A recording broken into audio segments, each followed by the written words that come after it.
Welcome to Four Corners for an intriguing whodunit on the high seas. 3 suspicious deaths on the one ship in just 6 weeks. Has a killer gone free?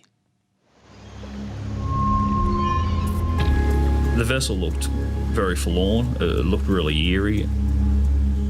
The crew actually feared that they were going to die.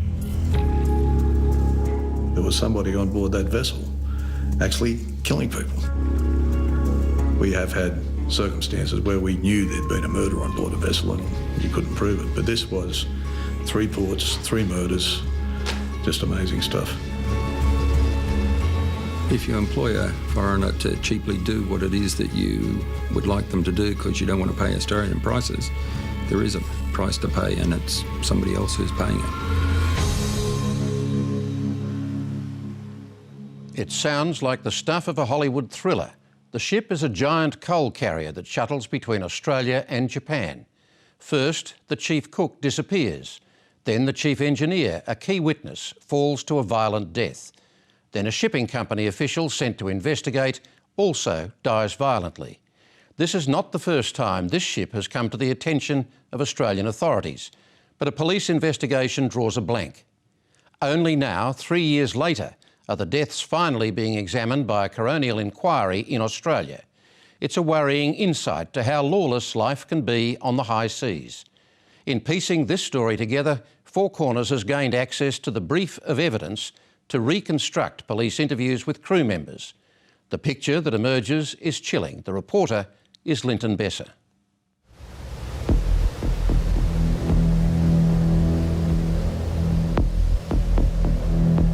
A strong wind swept across the bow of the MV Sage Sagittarius, 830 kilometres northeast of Cairns.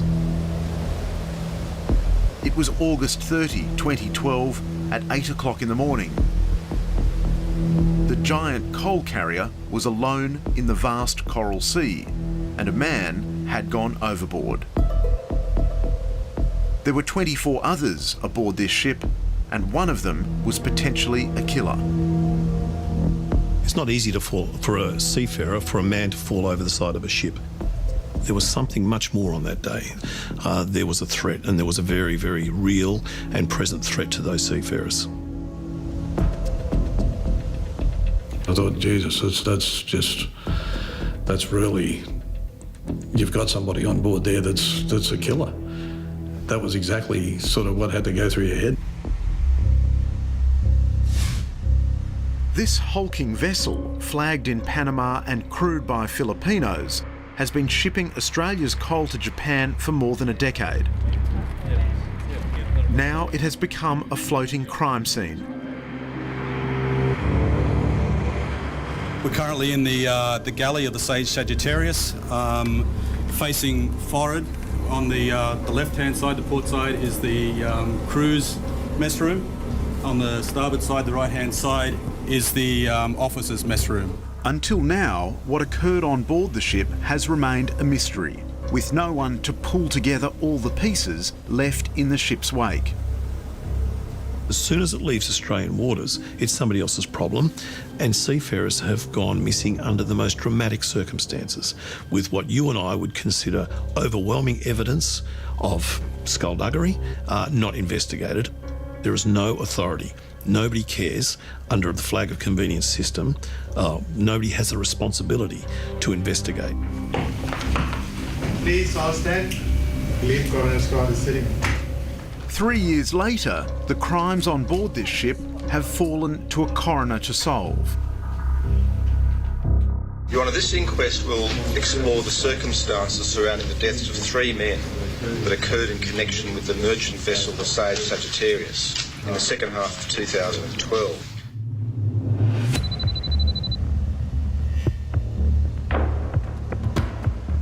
When the Sage Sagittarius departed Japan, it should have been a routine voyage. At the helm was Venancio Salas, a Navy-trained captain who had served on the ship for more than 10 years. He was both respected and feared. The captain or the master, he has the ultimate authority on board a vessel. And then something that's pretty common in the maritime industry is if you're not getting on with the captain, you're not getting on with the master, your life at sea can be very difficult. The captain at sea on a flag of convenience vessel where seafarers are being treated badly is God. Almost as soon as the ship headed out to sea, tensions on board began to build. At the centre of it all was the 42-year-old chief cook, Cesar Lianto, a seafarer with 23 years' experience who had come on board only 3 days earlier. He got a small kid, and he got a nice house I saw in the photo. The picture is just beside the bed. He worked hard for that house. And man, he is in the middle of something. The chief cook, Cesar Lianto, had a new assistant. The 26-year-old messman, Jesse Martinez, was the most lowly sailor on board. It was his first contract as a seafarer, and he later wrote about his rough introduction to life at sea. Things have been so difficult for me from the moment I started. I really had a hard time to figure out the best way to do my responsibilities. Things didn't work out the way I wanted them to be.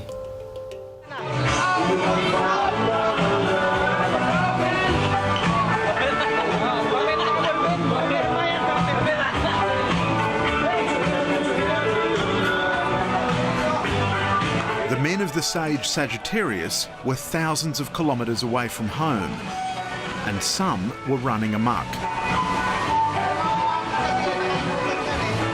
This video, shot a few weeks earlier, shows the messman Jesse Martinez being bullied because he was gay.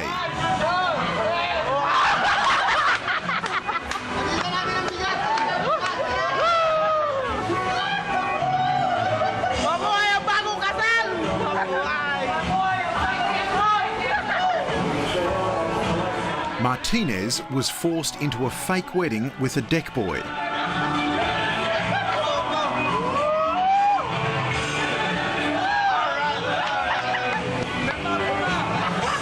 And the captain, Venancio Salas, joined in.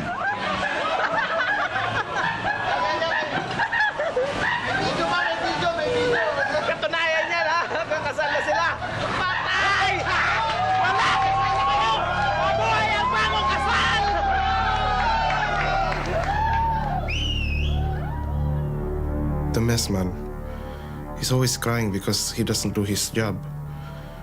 He doesn't do his job the right way because he's a gay. He's always crying because the captain scold him sometimes. The Filipino culture is very conservative, mostly Catholic, and for a seaman that's actually gay to come out and be accepted on board a vessel would be very tough, and under most circumstances, I think he would have a very hard time. The harassment of Martinez by his crewmates had been almost constant since he stepped aboard.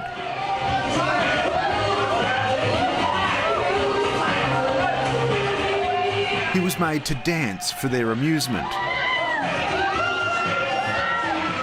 Martinez later told police this was humiliating, but the captain said his troubles were his own fault. I've been noticing the messman acting so weird. Like, he tried to chat back when I tried to tell him something. He always had reasons. There has been so many lapses and errors and everything, and I've been trying to correct him. As the voyage continued, the young messman Jesse Martinez became increasingly miserable. The captain demanded that he write grovelling apologies for his behaviour. I would like to say sorry for everything that made you unhappy and disappointed with my performance on board. Sir, with sincere heart, I want you to know that I didn't mean to do those things. I never intend to create or inflict problems or even annoying you with my scrambled understanding. I want to stay here long and aim to be captain like you. Yeah, the captain was, unfortunately, was part of, rather than protecting this young guy from that behaviour, was actually part of the teasing of the messman. At the very time of the disappearance and death, there was intense conflict and mutual mistrust among the crew on the vessel. We can see that the fall was pretty extreme. At the time the Sage Sagittarius was making its way towards Australia, Squires was a senior official with the Australian Transport Safety Bureau. Certainly there's an issue of potential conflict among the crew when the captain's selling you a gun or a gun licence. We can see... Four Corners engaged Squires, who has a decade of experience investigating maritime accidents, to help piece together the events on board. A number of witnesses reported that the captain had a business of selling guns and gun licences as a sideline business. The need to stay in the captain's favour is not one that would be dismissed lightly by the crew. So I would suggest that they felt obliged, or if not obliged, at least they would think it was a good idea to buy one. It is alleged that Captain Salas had connections in the Navy. When the crew members returned to Manila, the crew who had paid Salas could obtain their firearms from Salas's contacts. That's the allegation.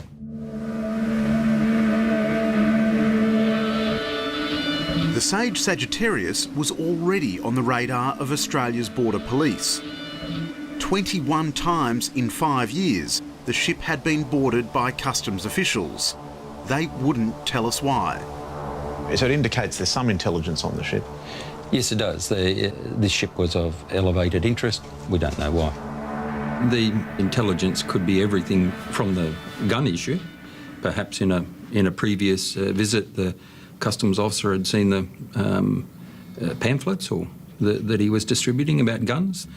It may be that some of the crew members have some previous history of attempting to bring things in or take things out. But certainly the ship had been flagged by the authorities for a more than routine observation.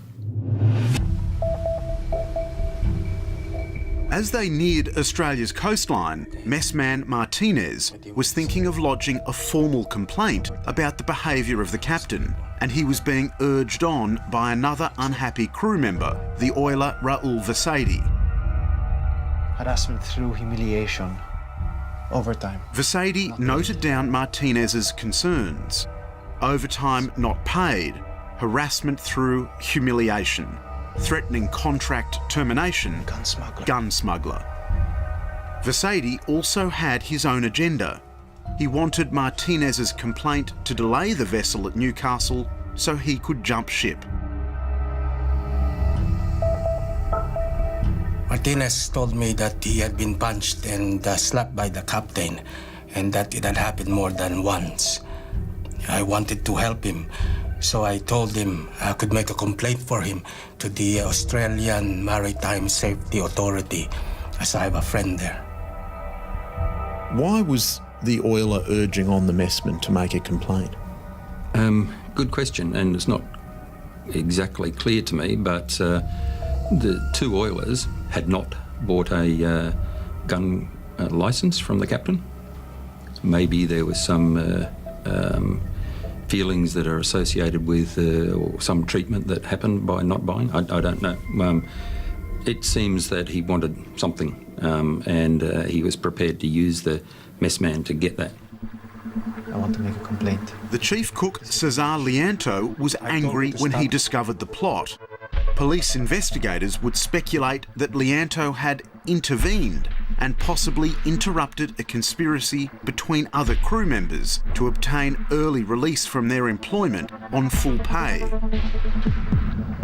Tensions on board came to a head as the ship neared Australian waters. The messman and the oiler were ready to send their complaint about the captain to the authorities. The cook was trying to stop them, and the captain, who had discovered it, was furious.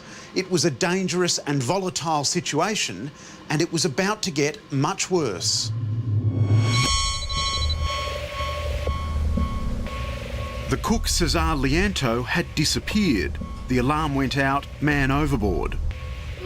All hands, proceed to the bridge. The chief cook is missing. All hands, the chief cook is missing. A mayday call was sent out to Australian rescue authorities.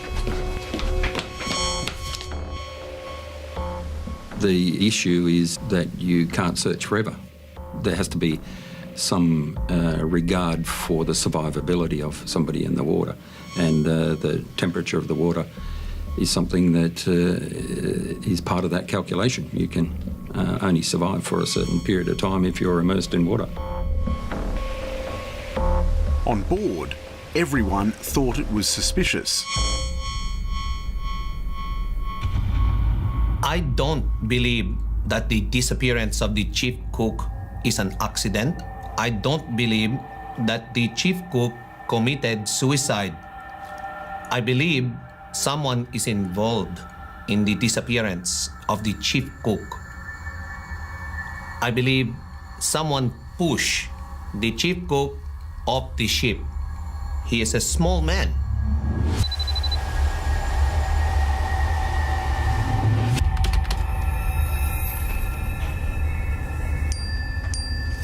It was in my office, and I'd been doing a normal day's work when a text came through telling me that there had been a man overboard on a ship bound for Newcastle, Australia. The Australian Maritime Safety Authority told union boss Dean Summers that some of the crew were so scared they had barricaded themselves inside a safe room. The crew had, in italics, feared for their life, and that they had formed a citadel situation. Now, a citadel situation on board a ship is where crew are trained to put themselves in the safest possible area, surround themselves with each other, similar to issues on a piracy attack. The vessel's Japanese owner dispatched 2 senior managers and 2 security guards to the ship. One of the managers was 37-year-old Superintendent Korsaku Monji.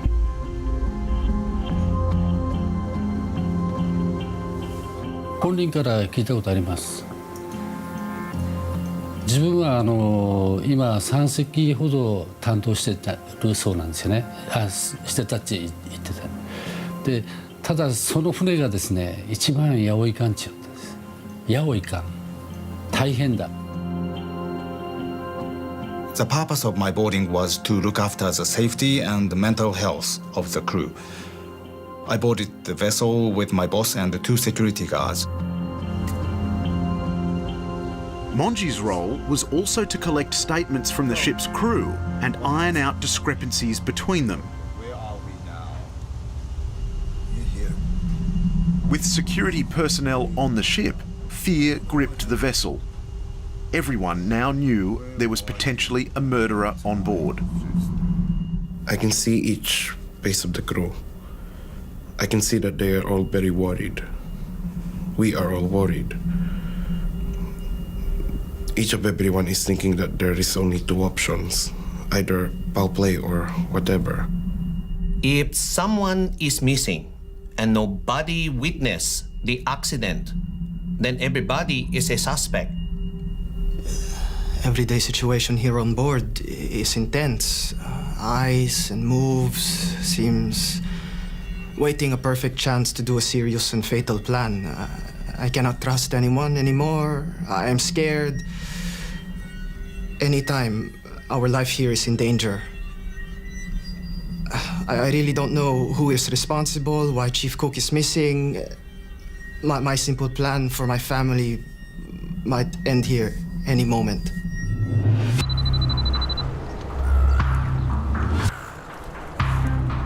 As the ship steamed into Port Kembla, news of the death broke. One of the world's biggest coal-carrying ships has been diverted to Port Kembla, south of Sydney, as the Australian Federal Police investigate a deepening maritime mystery.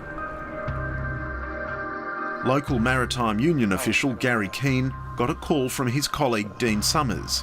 So, where did he go over? So what, and they flew, what, 2 security guards?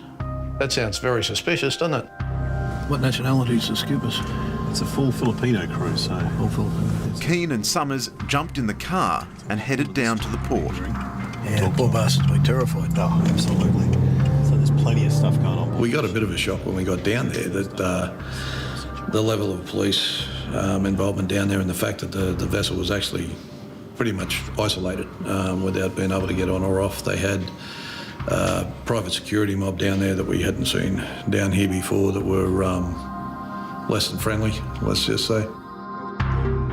The company man, Korsaku Monji, was liaising with police who were investigating the cook's death. When we got there, we found a lot of police officers in overalls, and I was asked by the federal police officer at the bottom of the gangway not to come on board the ship while there's an investigation. This is important, I understand that, and so we agreed. I had a chance to speak to Mr. Monji on the wharf, and he was at that time with his bodyguards still, even though he wasn't on the ship, who wasn't very friendly. It wasn't until early the next morning that union official Gary Keane was able to get aboard the Sage Sagittarius. At that stage, the crew were standing, like looking over the rails. You just got a bad vibe from the thing first off. It's a hard life at any stage, and when Dean told me that somebody had gone overboard, that does happen, but then when he started saying there were some suspicious circumstances around it, you think, oh, well, it might be a bit worse than normal. When I got on board, it was far worse than normal.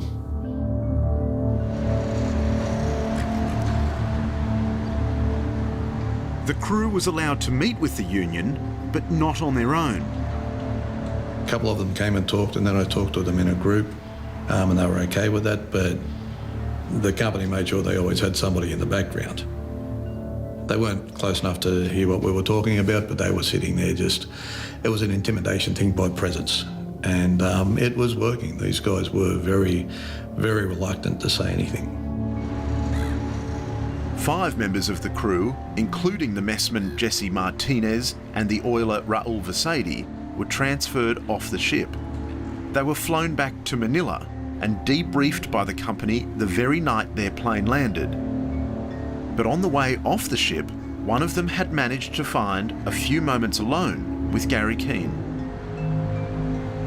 That's when the young lad started sort of coming around talking. He said, we're going home, we're happy to go home. I said, mate, it's fine, you're going home, that's all good. He said, we know what happened on board. And he said, the man's still on board. And I said, whoa, what are you talking about? And that was it, he just shut up and he went, no, nothing. He said, we're going home. It had been 10 days since the disappearance of the cook. The Australian Federal Police had turned up almost no useful evidence. No fingerprints, no DNA, and no witnesses able to identify a suspect. The detectives had interviewed only half the crew when they let the ship sail to Newcastle. It would be a fateful decision. The decision was critical in a number of ways.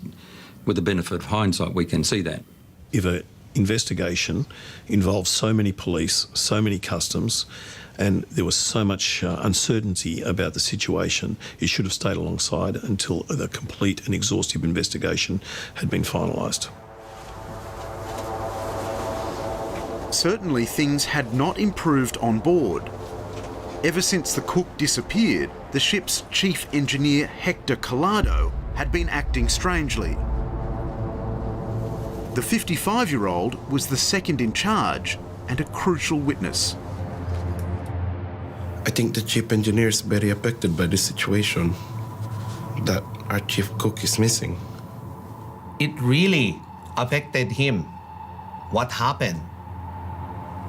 Also, I think the pressure from the company, also the police interviews. During that time, we only had a little bit sleep. Collado was due to disembark the vessel when it got to Newcastle and fly home to see his family. But as the Sage Sagittarius steamed north, Collado called his wife in a panic. He told her not to bring his grandchildren to the airport in Manila to pick him up and not to use their own car. He was sure he was being watched. I saw him in his cabin, and yeah, he's kind of really worried. And I said, "How are you? Are you all right?" And yeah, he said he think there's some threat on his life, his family. He's sad. There were rumours on board that Hector Collado wanted to change his statement to police, potentially implicating a fellow crew member. Now, with the federal police waiting ashore, this was his chance to tell the truth about what he had really seen.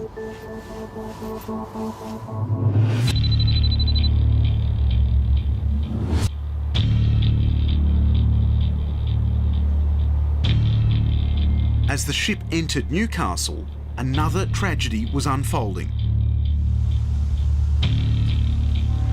We heard some impact, some very loud. I see a man lying there. It's the chief engineer. When I go down there, I see they are making CPR to my friend. But when I look at him, lifeless. I was notified by the tug crews in Newcastle that somebody had been killed on board the ship, and that was their words, killed. It wasn't an accident resulting in a death. I said, yes, we understand that, it's been investigated, and they said no, the ship was coming through the heads into Newcastle, and a second death had happened on board that vessel.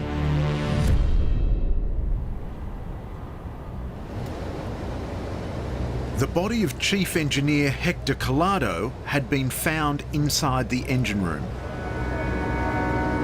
The chief engineer had significant injuries, fractures, multiple fractures to his legs, head injuries, bruising all over, so an enormous volume of injuries as well as serious ones. Collado had plummeted 3 stories from this railing to the deck 11 metres below. The company initially told his widow he had died of a heart attack. This wasn't true. In fact, police had found potentially incriminating evidence, including a deep cut to the top of his head suffered before he fell. The unexplained injury to his scalp and the repeated concerns he expressed about his own safety, both to his family and to members of the crew, also indicate that it is highly likely he met foul play. We've got some photos here of the deck and blood leading across the deck. It appears that we have the bleeding has happened before he's got to the rail. So he's gone across the deck and over the railing with the bleeding already happening. We can see that there's... You quite often get circumstances on vessels where there is violence or people do go missing and that, but 2 in a short period of time like that, particularly when they'd put security on board, they had a manager travelling on board with them, and a short distance from here to Newcastle after having had the police on board here. That was astounding. I was absolutely amazed. After the second death on board in just 2 weeks, the crew were in shock. Their chief engineer, Hector Collado, had been a friend and mentor. Chief engineer is a very good man. He's a very good leader to us too. He was supposed to go home that day, but unfortunately that happened. I just really sad, because he will just in a few hours disembark the ship. Then his family is waiting for him. That is why I'm very sad also.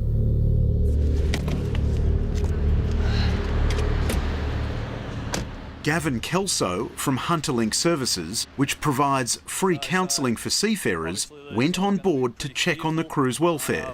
See this ship over here on the right? We pull up to the boom gate and it's a different feel from, what we're usually used to experiencing. The vessel looked very forlorn. It looked really eerie. The boat itself looked like it was under investigation. I mean, from our viewpoint, it looked quite menacing.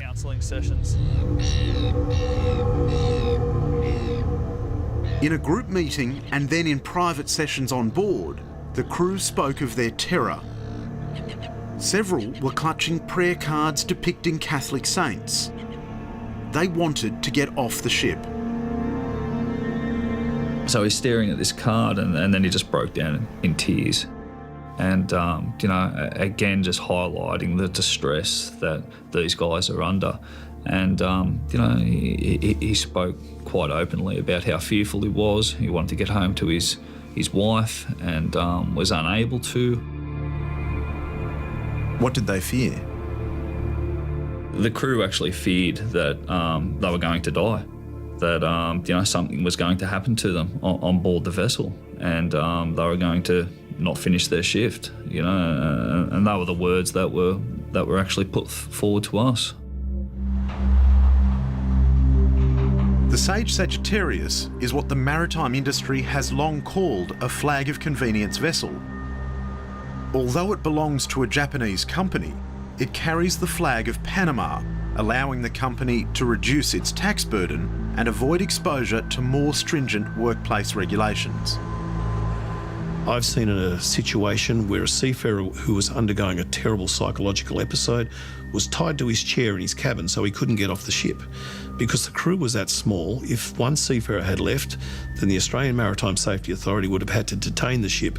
I've seen masters refusing to take on fresh water, which is given free from the Australian government, to a ship as a way to punish his crew. Some of the things that we see when these vessels come in, and that sometimes no actions are taken against them. And this is not new. This has been going on for many years. We've known and been told by crews of people being dragged out of their bunks and thrown overboard. The flag of convenience system provides for abuse of the system, and it provides for opportunities for seafarers to be intimidated, as we've certainly seen on the Sage Sagittarius. Still in Newcastle, the delays were costing the ship's owners a small fortune. Amidst the police investigation, the captain and the crew of the Sage Sagittarius were flown home and replaced. Giant shipping company NYK wanted the shipment of coal back on its way. Anything out of the ordinary essentially is a threat to the viability of that voyage, if not the company itself. So there's a constant pressure on the master to make the contract a success, to make the voyage profitable. So any delay, any alteration of location or time or place is a concern. The commercial pressures on shipping companies and on captains in particular are enormous. Any delays in the supply chain, any delays in the port or getting into a port amount to enormous amounts of money in demurrage and other expenses. There is just enormous pressure not to be delayed for 5 minutes on these ships. It's hard to know what the crew was feeling, leaving Newcastle and sailing back to Japan. Just 4 days earlier, the body of their chief engineer was found in the engine room. 2 suspicious deaths in just 2 weeks. But that was not the end of it. There was to be one more violent death to come.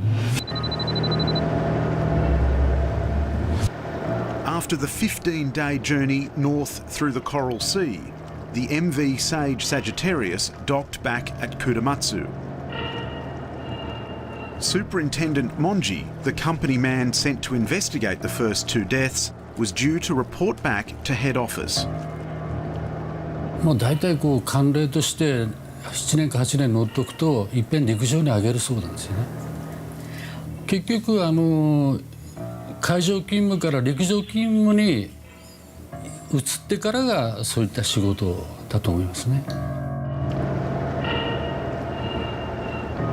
In the early hours of October 6, there were mechanical problems with the giant conveyor belt dumping coal off the ship. Just after 3 o'clock in the morning, Monji headed towards the rear of the ship to investigate. It was the last time he was seen alive. The superintendent is the company's representative on board. So he's the man from ashore who's of a similar level, if you like, to the captain. These people don't do what you might call routine maintenance as part of their job. It doesn't happen. You don't have senior managers down oiling squeaky bits of equipment. Just before 7:30 in the morning, an able seaman made a grisly discovery. A human leg protruding from between giant mechanical rollers that power the coal unloader. Korsaku Monji was dead. This is the location where he was found, so he's been tangled up in these rollers. As the belt's running along, the rollers are rotating, and he's got caught up in these. You can see how large they are. Here's some people. What did you think about that evidence? That The question is, what was he even doing on that part of the ship? If there's something like that wrong, you wouldn't get the captain going down, for example, working on rollers. So why would somebody who's technically in the company is above him be down there doing that same work at that time of the night? That's the first I've heard of that. That sounds ridiculous. トラブルが多いってことは前から休みの時帰った時によく言ってる。いやもう嫌だっちゅうような感じだったですね。その船に関するそのトラブルが。Shuzo Monji learned of his son's death when the company telephoned his family later that day. その後すぐとにかく嫁子からすぐ家帰ってきてちゅうことで、仕事を切り上げて自宅に帰って、2人で徳山の方に行ったんですね。で遺体をとにかく安置してるから、徳山の警察署に安置してるからということで会社の人と一緒に行きました。そこで彼を見ました。The Monji family was never told by the shipping company or the police that there had been 2 other suspicious deaths on the ship only weeks before. Now they're afraid to say too much. もうとにかくなんつうか切り離して考えたい。それが本心です。私たちのもう工作の死は工作の死。2人同じ船で亡くなってるってことを会社の方から直接お話しした方が良かったですかね。というか会社から直接聞きたかったですか。だからそういう質問にはあんまり答えたくないですね。The third event to me proves that there's something going on that is at the heart of all 3. There was somebody on board that vessel actually killing people, and that was something I'd never sort of come across in the years I've been dealing with this stuff. We have had circumstances where we knew there'd been a murder on board a vessel and you couldn't prove it, but this was 3 ports, 3 murders, just amazing stuff. The Japan Transport Safety Board didn't report on Monji's death for almost a year, and when it did, its report was only 7 pages long and made no reference to the deaths which had occurred in the weeks prior. The Safety Board has now confirmed it was never told about the 2 previous fatalities. Throughout the Japanese investigation, they were operating in what you could describe as an information vacuum. They had no idea that a little more than 2 weeks before, a man had fallen to his death inside the engine room. 2 weeks before that, the head of the catering department had been lost over the side under very suspicious circumstances. That is extraordinary, and that would have to be almost criminal on the behalf of the company. Investigations on ships have, like all investigations, have their own difficulties. Most of the trade of Australia is done by foreign ships, so that we're talking about ships owned and flagged in other countries.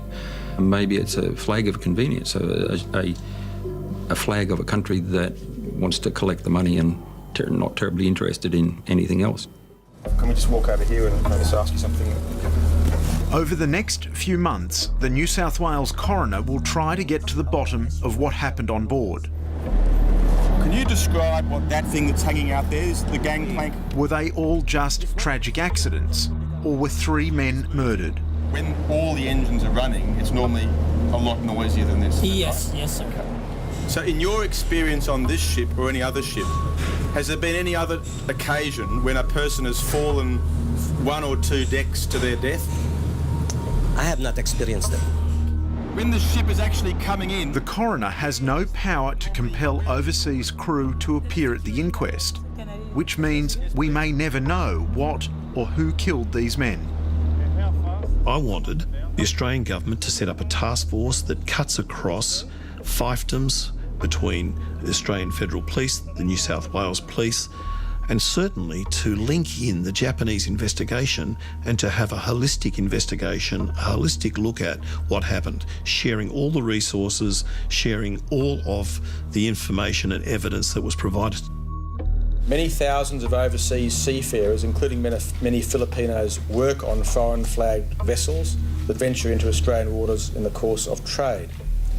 Accordingly, the significance of deaths on board foreign vessels is a really live one for this inquest. There are also significant questions for the company to answer. What did it know about the strange activities on board its ship? And did it do enough to protect its crew? We want a full inquiry headed up by the Senate to inform the Australian people. This is an invisible industry. It's time to shine the light and to understand what happens on these ships and to the seafarers in which we rely on to give us our economic wealth.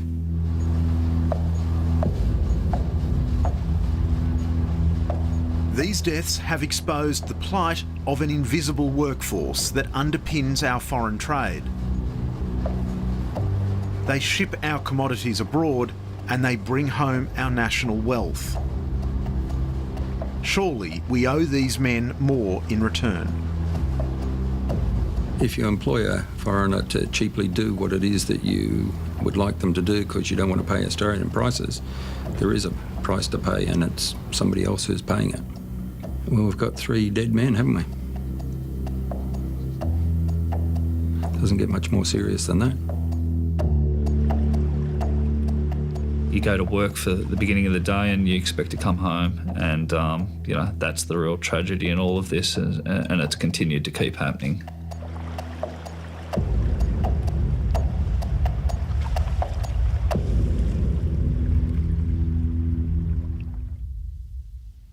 The captain of Sage Sagittarius, Venancio Salas, gave evidence to the coroner by video link from Manila on Friday and denied any involvement in the deaths.